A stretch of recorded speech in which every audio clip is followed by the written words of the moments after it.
यह कहानी ऐसे कहानीकार की है जिसकी कलम ने उसे जादुई लेखक बना दिया। दरअसल बात प्राचीन काल की है। एक राज्य में एक कहानीकार रहता था। उसे अक्सर अकेले ही रहना पसंद था। वह कई घंटों अपनी किताब लिखने में ही व्यस्त रहता था। एक बार वह पहाड़ी पर अपना थैला लेकर एकांत ढूंढने के लिए निकल जाता है। पहाड़ी की ऊंचाई पर पहुंचते ही कहानीकार को एक गुफा नजर आती है और वह गुफा के अंदर प्रवेश कर जाता है और वहीं बनी पत्थर की कुर्सी पर बैठ जाता है।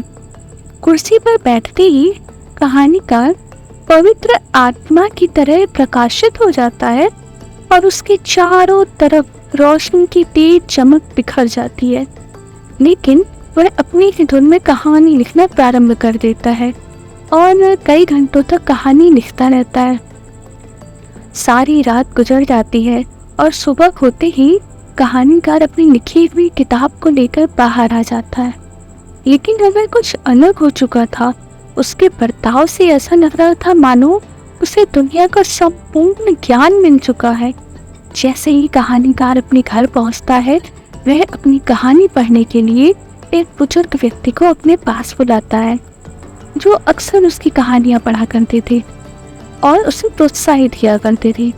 जैसे ही बुजुर्ग ने किताब को पढ़ना प्रारंभ किया तो उनके चेहरे के हाव भाव बदल जाते हैं, क्योंकि यह कहानी उन्हीं के जीवन पर आधारित प्रतीत हो रही होती है। जो घटनाएं उन्होंने अपनी जवानी में देखी थी, वही सारी विगतवार इस कहानी में लिखी हुई थी। और कहानी पढ़ते पढ़ते बुजुर्ग अपने वर्तमान काल तक पहुंच जाते हैं और उस किताब में यह भी लिखा होता है कि आज आप एक कहानीकार की कहानी पढ़ रहे होंगे और तुम्हें अपने जीवन से जुड़ी हुई घटनाओं का बोध होगा।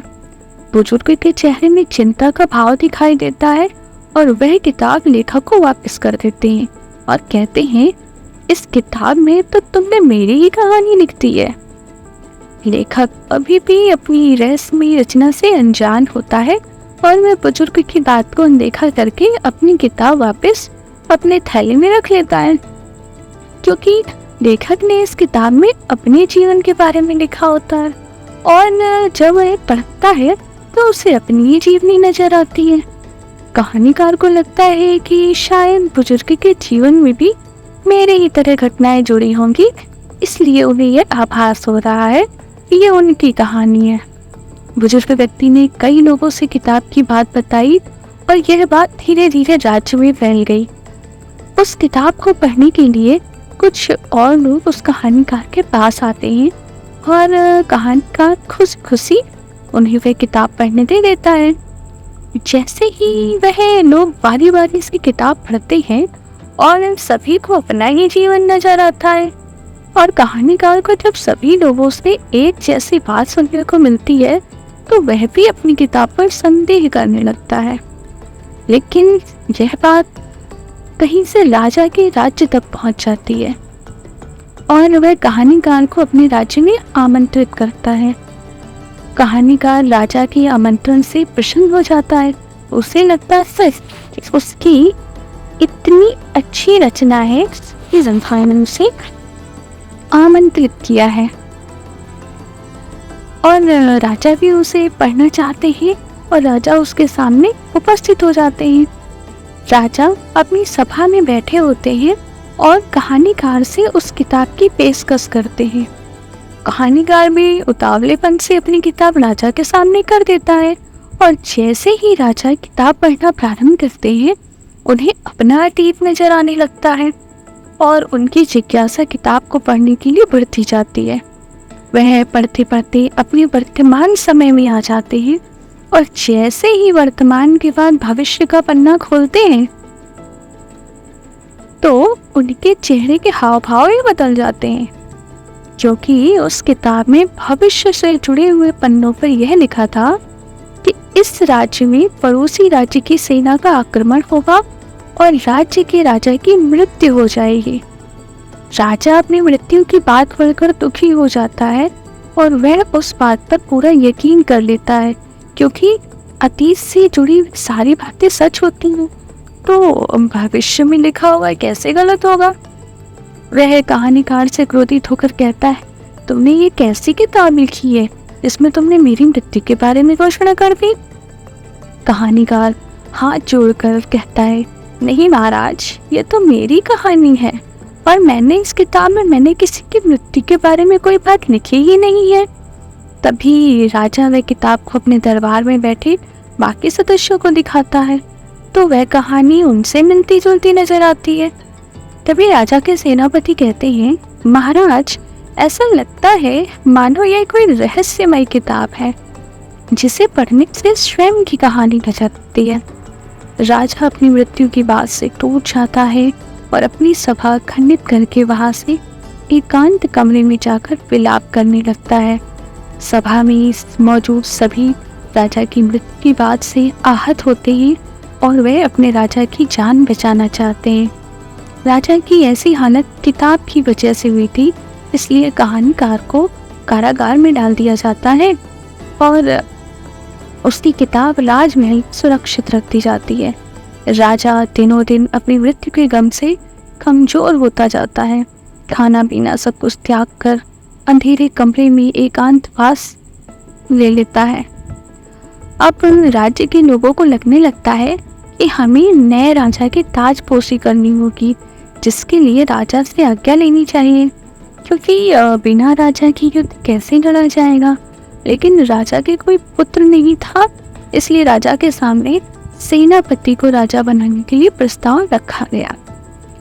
अब राजा को भी यकीन हो गया था कि अब वे राजपाट संभालने की स्थिति में तो नहीं है और उनकी मृत्यु भी होने वाली है, तो किसी न किसी को राज्य संभालना ही होगा।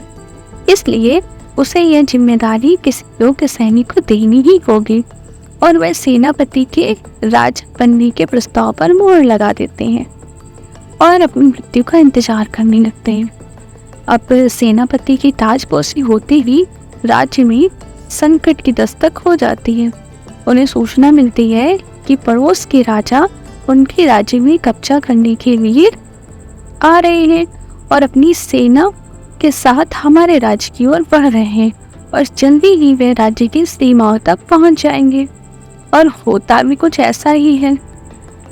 सेनापति, जो कि अब राजा बन चुका था, वह पूरी सेना के साथ मुकाबले के लिए तैयार था और जैसे ही दूसरी सेना राज्य की सीमा तक पहुंचती है, उन पर यह हमला कर देते हैं। सेनापति बहुत बहादुरी से अपनी सेना का प्रतिनिधित्व करते हैं और इनके युद्ध कौशल की वजह से दूसरे दल की सेना पराजित होने लगती है और उसके सैनिक उल्टे पांव भागने लगते हैं। लेकिन इसी बीच एक तीर राजा के मस्तक में प्रवेश कर जाता है और उसी क्षण वह अपने प्राण त्याग देते हैं। लेकिन सेनापति की बहादुरी से यह राज्य बच जाता है और राजा को जब यह बात पता चलती है, वह भागते हुए अपने सेनापति से मिलने आते हैं। इस घटना के बाद राज्य के पुरोहित राजा से वापस राज्य संभालने का आग्रह करते हैं, लेकिन राजा अपनी मृत्यु के खौफ से अभी बाहर नहीं आया था और वह राजपाट की जिम्मेदारी ऐसे हालात लेना नहीं चाहता था। तभी पुरोहितों ने उनके दिमाग का संशय दूर किया। उन्होंने कहा, वह किताब इस राज्य के राजा की मृत्यु का वर्णन कर रही थी, जो कि हो चुकी है। राजा ने पूछा, कैसे? तो पुरोहित जवाब देते हुए कहते हैं, राजा साहब, जो सेनापति इस युद्ध में शहीद हुए वह भी राजा के पद पर थे और किताब में जो बात लिखी थी वह इस राज्य के राजा की मृत्यु से जुड़ी थी, न कि किसी सामान्य व्यक्ति की। पर अभी आप सामान्य व्यक्ति हैं और इस राज्य के राजा पंचतत्व में विलीन हो चुके हैं और आपका काल टल गया है। आपको यह राज्य संभालना चाहिए और उस कहानीकार को भी आज़ाद करना चाहिए, क्योंकि उसकी रचना की वजह से ही आपकी जान बची है। अगर आप यह बात नहीं जानते तो आपको अपनी मृत्यु की बात पहले से पता ही नहीं होती, तो आप ही राजा होते और सेनापति की जगह आप वीर गति को प्राप्त होते। राजा को सारी बात समझ में आ जाती है और वह पुरोहितों की सलाह के अनुसार कहानीकार को आज़ाद देता है। और उसकी रचना के लिए उसे बहुत सारा उपहार भेंट करता है। लेकिन वह किताब हमेशा के लिए राज्य के तहखाने में गुप्त तरीके से रख दी जाती है और रहस्यमय कहानी का अंत हो जाता है। अगर आपको ये कहानी अच्छी लगी है तो आप हमारे चैनल को लाइक करें, शेयर करें और सब्सक्राइब करें, और हाँ, कमेंट करना मत भूलिए। Thank you.